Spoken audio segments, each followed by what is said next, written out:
चलिए, सबसे पहले सभी मित्रों को यहां पर मैं स्वागत करना चाहता हूं इस विशेष प्रेस वार्ता के लिए। और जैसे कि आप देख सकते हैं, इस स्पेशल प्रेस कॉन्फ्रेंस में हमारे साथ हमारे वरिष्ठ राष्ट्रीय प्रवक्ता, भारतीय जनता पार्टी के राज्यसभा सांसद श्री सुधांशु त्रिवेदी जी हैं। हमारे साथ हमारी वरिष्ठ राष्ट्रीय प्रवक्ता शाजिया इल्मी जी, जो केवल भारतीय जनता पार्टी की राष्ट्रीय प्रवक्ता के नाते नहीं, बल्कि आज जो फाउंडर, मेंबर और सदस्य रही हैं इंडिया अगेंस्ट करप्शन और आम आदमी पार्टी के इस पूरे अभियान और पार्टी की, उस हैसियत से भी आज, जैसे मैं कह सकता हूं, एक भुक्तभोगी की हैसियत से आज अपने अनुभवों को साझा करेंगी। और आपका छोटा भाई शहजाद पूनावाला भी आपके बीच में है। मैं आग्रह करूंगा कि सुधांशु जी आप प्रारंभ करें।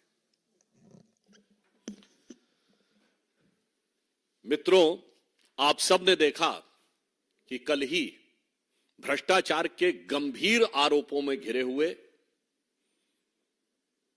स्वघोषित कट्टर ईमानदार दिल्ली के मुख्यमंत्री श्री अरविंद केजरीवाल जी के समर्थन में भ्रष्टाचार के पुराने आरोपियों और पुराने गुनाहों में आबद्ध रहे तमाम राजनीतिक दलों ने उनका समर्थन किया था। और इसके लिए भावनात्मक आधारों का भी उपयोग करने का प्रयास किया गया। परंतु आज न्यायालय ने जो निर्णय सुनाया है वो तथ्यात्मक आधार पर है। तथ्यात्मक आधार पर दिल्ली के मुख्यमंत्री श्री अरविंद केजरीवाल जी को 15 दिन की न्यायिक हिरासत में भेजा गया है। परंतु इस तथ्यात्मक आधार से बड़ा संवैधानिक और नैतिक प्रश्न खड़ा हो रहा है, क्योंकि वो हिरासत से सत्ता की सियासत करने वाले मुख्यमंत्री तो रह ही चुके थे और अब अभी तक उन्होंने जुडिशियल कस्टडी के बाद भी कोई उत्तर नहीं दिया है। इससे यह बहुत साफ हो जाता है कि सारा विपक्ष जिस आरोपी को बचाने के लिए प्रयास कर रहा था, न्यायालय की दृष्टि में वो गंभीर आरोप हैं। और जो लोग केवल बयानबाजी करने का प्रयास करते हैं, यह विषय सिर्फ एक कानून या नियम का नहीं है। निश्चित रूप से न्यायालय के समक्ष कुछ ऐसे तथ्य रहे होंगे जो ना आपके संज्ञान में है ना हमारे संज्ञान में है, जिनके आधार के ऊपर यह निर्णय लिया गया। अतः हमारे विपक्षी दल जो निरर्थक और अनर्गल बयानबाजी करते हैं, उन्हें इन गंभीर तथ्यों पर विचार करना चाहिए और न्यायालय ने अपना इस विषय पर अभिमत दे दिया है। Those who try to portray the bogey of victimhood, I would like to underline that today's judgment of the court is based on the concrete evidences for which neither we or now you or anybody else is privy to it. So it is the jurisprudence of the court which has decided to extend this judicial custody for 15 days. Now it raises certain moral and constitutional question. यहां पर मैं याद दिलाना चाहता हूं कि ये रामलीला मैदान में ही शाजिया जी, जिसके संस्थापक सदस्यों में रही, अन्ना जी उनके गुरु हुआ करते थे। और हिंदी में एक कहावत होती है, गुरु गुड़े रहे चेला शक्कर हुई गए। तो गुरु ने तो कहा था हम राजनीति में नहीं आएंगे, चेला राजनीति में आके मुख्यमंत्री भी हुए लिए। परंतु कल उन्होंने एक दूसरी रैली की जिसमें उनके गुरु बदल गए, गुरु लालू प्रसाद यादव जी हो गए। और मुझे प्रतीत होता है शायद उनके भी गुड़ के मुकाबले ये शक्कर होने की तरफ ना आगे बढ़ जाएं, क्योंकि लालू प्रसाद यादव जी ने तो कम से कम इस्तीफा दे दिया था जब वो जेल जाने लगे थे। अभी तक इन्होंने इस्तीफा नहीं दिया है। तो निश्चित रूप से यह दिखाई पड़ रहा है कि अपने गुरु की सारी शिक्षाओं को गुड़ गोबर करने का काम केजरीवाल जी ने आम आदमी पार्टी के अपने पूरे चाल, चिंतन, चेहरा, चरित्र में दिखा दिया है। चरित्र लोगों को समझ में आ ही गया था, चाल पहले ही गड़बड़ नजर आ रही थी, अब चेहरा भी बिल्कुल साफ हो गया है। अब मैं यह भी कहना चाहता हूं कि इस प्रकार की मीडिया में रिपोर्ट आई है कि केजरीवाल जी ने वहां नाम लिया है कि मुख्य आरोपी विजय नायर आतिशी और सौरभ भारद्वाज को रिपोर्ट करते थे। महोदय, अब मैं ये कहना चाहूंगा, ये तो समझना बड़ा मुश्किल है कि भाई शराब का घोटाला तो था, जिसको देखो वही आज यहां मदहोश है। अब यहां किसने है पी और किसने है पिलाई, ये तो समझना बड़ा मुश्किल हो रहा है भाई। लगता है सबने मिल बांट कर है पी और पिलाई। यह दर्शाता है, या जिसे हमने हिंदी में एक कहावत है ना, एक हु तो समझाइए आके, कूप ही में ही भांग पड़ी है। अर्थात एक व्यक्ति हो जो गलत रास्ते पे जा रहा हो, उसे आप सही रास्ते पे लाने का प्रयास कर सकते हो, नशे में हो, पर ऐसा लगता है कि कुएं में ही भांग पड़ी है, तो जिसने पिया वही नशे में है। ये गंभीर प्रश्न उठा रहा है। और अब इसके साथ यह भी बात बहुत साफ होती जा रही है कि केजरीवाल जी निरंतर ईडी के सामने आने से क्यों बच रहे थे। शायद उनको लग रहा हो, और उनके आम आदमी पार्टी के बाकी सदस्य जो बहुत ही उत्साह और उच्छृंखलता के साथ उनका बचाव करते नजर आ रहे थे, शायद वो इस संभावित खतरे से डर रहे थे कि मानो वो कह रहे हो कि केजरीवाल जी कह रहे हो, बैठा हूं दिल में इतने राज छुपाए, जरा सा होंठ हिले तो जाने कितनों का दिल डगमगाए। तो इसलिए हम यह बात स्पष्ट करना चाहते हैं कि शराब घोटाले को लेकर दिल्ली सरकार की स्थिति भ्रष्टाचार के आरोप में उत्तरोत्तर स्पष्ट होती चली जा रही है। न्यायालय के द्वारा यह निर्णय होने के बाद अब यह देखने का विषय होगा कि केजरीवाल जी इस्तीफा लेते हैं या अपने किसी दूसरे गुरु के नक्शे कदम पे चलते हुए देखना होगा कि वो नई राजनीति के स्वयंभू किरदार कोई नई राजनीति की तरफ बढ़ते हैं या पुरानी राजनीति को, जिसे कहते हैं ना old wine in a new bottle, तो पुरानी राजनीति को एक नए किरदार में प्रस्तुत करते हैं। धन्यवाद। अब शादिया जी आपको संबोधित करेंगे।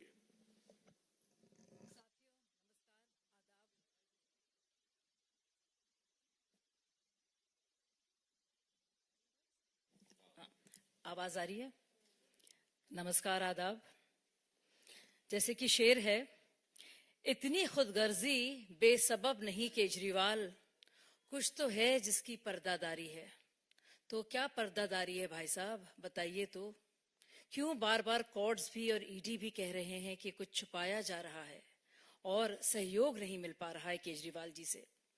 साथियों, 16 अगस्त का दिन 2011, आप सब लोग, आप में से कई लोग वहां मौजूद थे, और केजरीवाल जी 13 दिन 320 घंटे उन्होंने बाकायदा अनशन किया।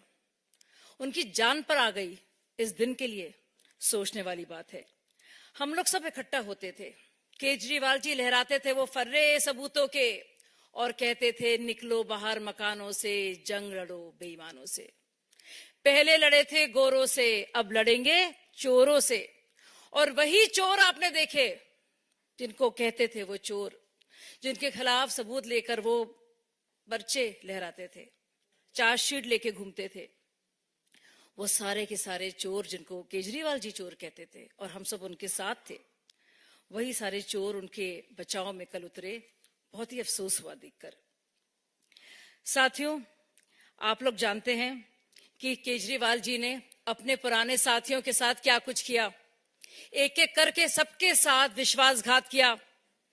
गुरु अन्ना जी के बारे में तो बताया ही सुधांशु भाई ने, लेकिन एक एक करके आपने देखा, चाहे वो योगेंद्र यादव हो, प्रशांत भूषण हो, सबसे पहले मैं इससे निकली, मयंक गांधी हो, और ऐसे बहुत सारे लोग बिछड़े सभी बारी बारी।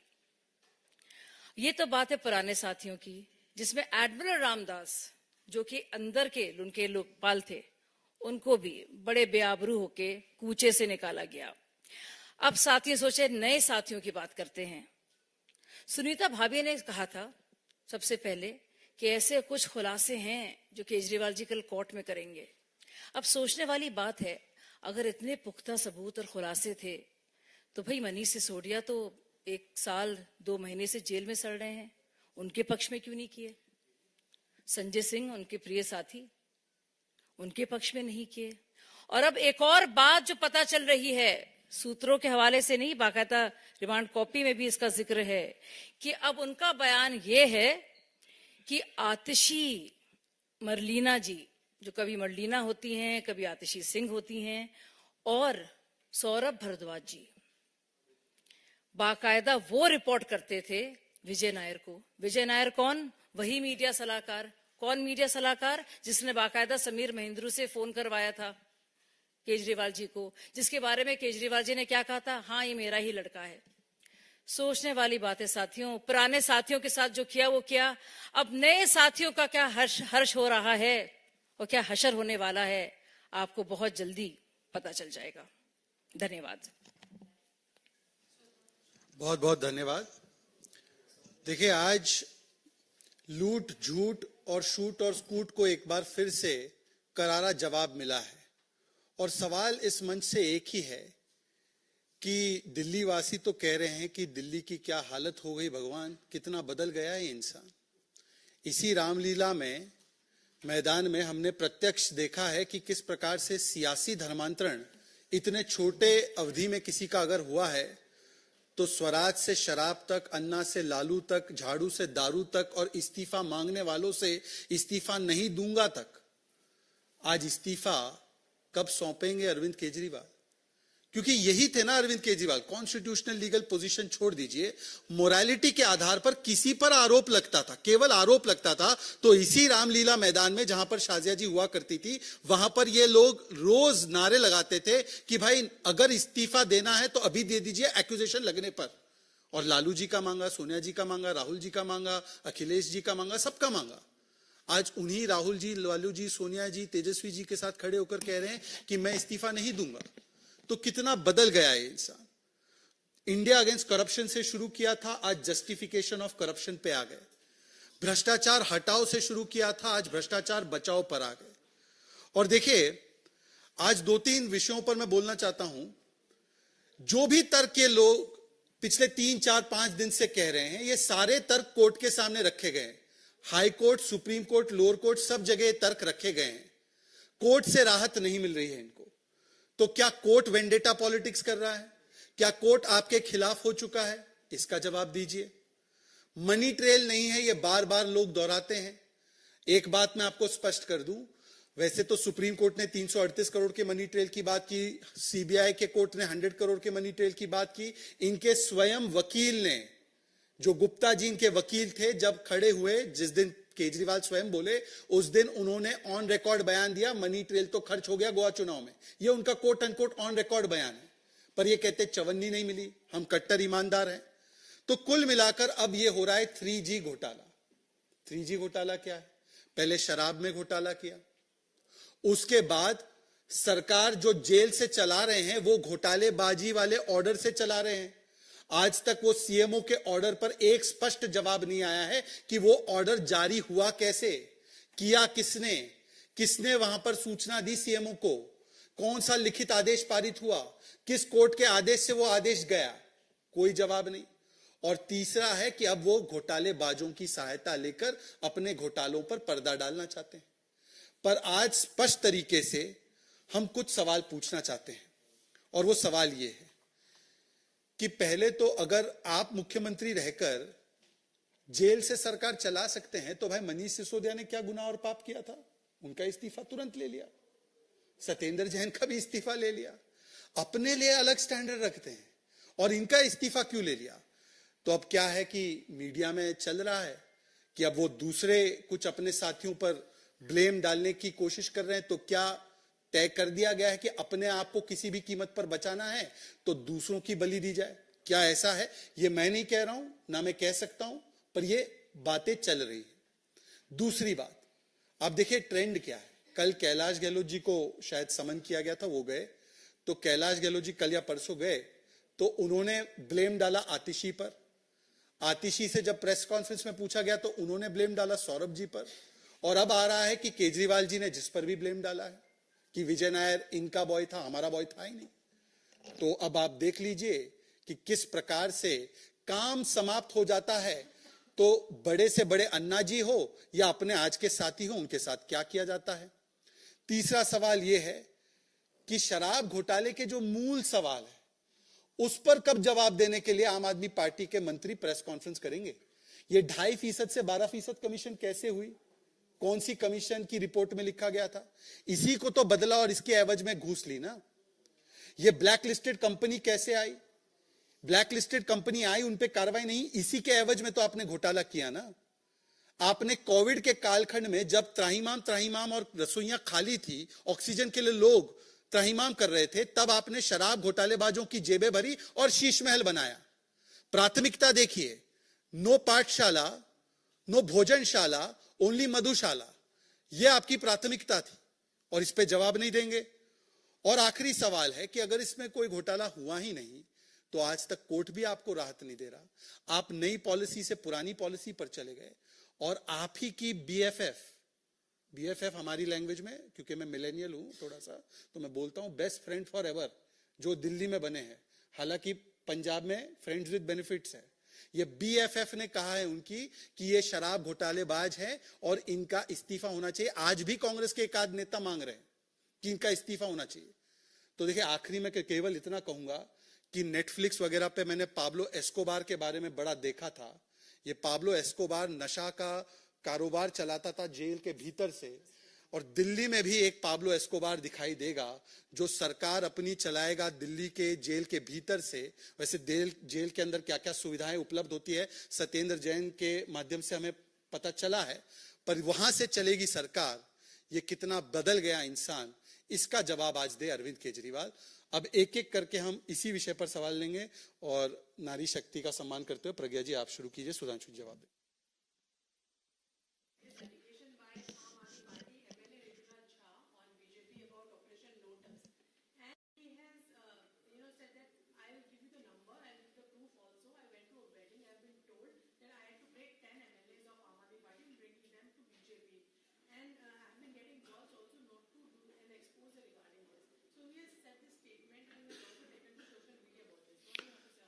Do you consider any novelty in this allegation? So I think this type of allegation lacks any substantivity. This has become a consistent habit of Aam Aadmi Party to divert the issues. But मैं एक बात जरूर कहना चाहूंगा, Aam Aadmi Party has become the only party in the history of the country which has got more than 90% majority on the floor. Still, they have called out their MLAs to pledge कि हम नहीं टूटेंगे, नहीं अलग होंगे। 90% की majority, उसके बाद उनको लगता है उसमें से कोई 2/3 चले जाएंगे। मुझे लगता है this shows the level of mistrust they are having. It may be because of the anguish against their leadership, but these type of flimsy, frivolous allegations have lost their any appeal which Aam Aadmi Party uses to throw in the air since several years. I would just like to say one more thing. What prevents Rituraj ji prevents him from going to the police station and lodging an FIR? Why take to social media? Why not give evidence? Why not name the people? And what kind of evidence does he have? What stops him from going to the police station? वैसे इसमें एक और बात add कर दें, केजरीवाल जी भारत के पहले मुख्यमंत्री थे जिन्होंने एक नया तरीका बताया था, कोई भी तुमसे घूस मांगे तो उसका स्टिंग कर लेना। कहाँ है वो स्टिंग भाई? नहीं, मतलब आपके विधायक ही नहीं बात कर रहे हैं, ये दर्शाता है हमेशा वो चेहरे से कुछ और, शक्ल से कुछ और नजर आते हैं, और बाखुदा आगे आप खुद समझ पाते हैं। इसमें केवल एक फैक्चुअल पॉइंट ऐड करूंगा, फिर रविकांत जी का मौका है। इसमें केवल एक चीज कि 1-1.5 साल पहले प्रज्ञा जी, सौरभ भारद्वाज ने प्रेस कॉन्फ्रेंस करते हुए और बाकी के नेताओं ने कि 800 करोड़ रुपए भारतीय जनता पार्टी ने इकट्ठा कर रखे हैं आपकी पार्टी को तोड़ने के लिए, और उन्होंने कहा सही समय पर हम मीडिया वालों को ऑडियो टेप देंगे। मैं आज सभी मीडिया वालों से विशेष आग्रह कर रहा हूं कि आप जाकर वो वाला ऑडियो टेप पहले चला दें चैनलों पर जो उन्होंने 1.5 साल पहले कमिट किया था, क्योंकि इस प्रकार का अगर उनके पास प्रूफ है तो ये पीओसीए में जिसके पास प्रूफ है उसके ऊपर अनिवार्य होता है इसका प्रूफ सबमिट करे लॉ एजेंसी को। आज तक वो नहीं आया। एनीवे, रविकांत जी।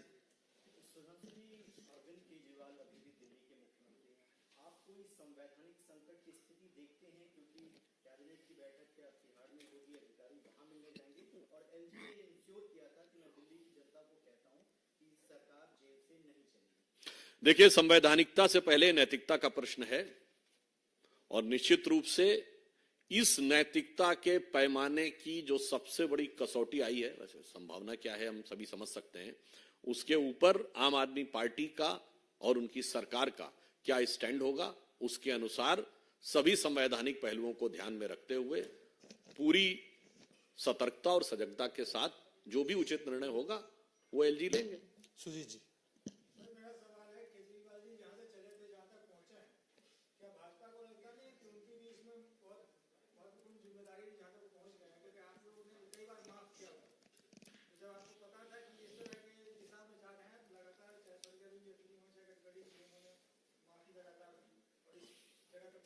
नहीं, जो आप शायद इस विषय को मैं आपको तथ्य स्पष्ट कर दूं, वो जो चले हैं तो पहला कदम किसने चलाया था?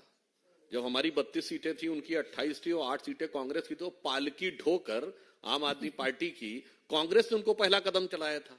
और फिर उन्होंने ऐसा काम लगाया कांग्रेस का कि पंजाब में उनकी सत्ता का स्विच ऑफ कर दिया, गुजरात में उनका वोट हाफ कर दिया और दिल्ली में तो उनको साफ कर दिया। और उसके बाद कल कांग्रेस ने उनको माफ कर दिया। साहब, माफ हमने नहीं किया, कांग्रेस ने किया है। हिमांशु जी।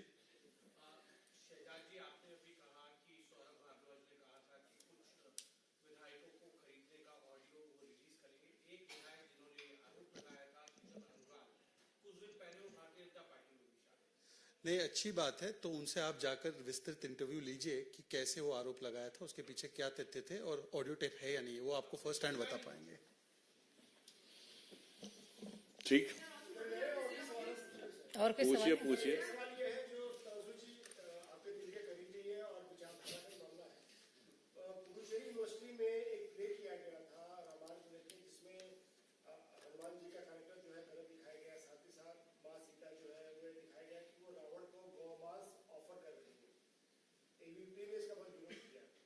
ये कोई नई बात नहीं है। 1993 में जब अर्जुन सिंह जी एचआरडी मिनिस्टर थे, आपको ध्यान हो, इस ढंग की तमाम प्रकार की आपत्तिजनक, अनर्गल, अशोभनीय और अभद्र रामायण के संदर्भ में बातें हुई थी। और आप चिंता मत करिए, सबको भगवान सबको देखते हैं और जनता ने जनार्दन के रूप में उनका मान मर्दन भली भांति से किया है। और आगे आगे देखिए क्या होता है। दीपिका वन से एक सेकंड, प्रज्ञा जी, एक एक सबको मौका मिले। दीपिका एमन रुके हुए।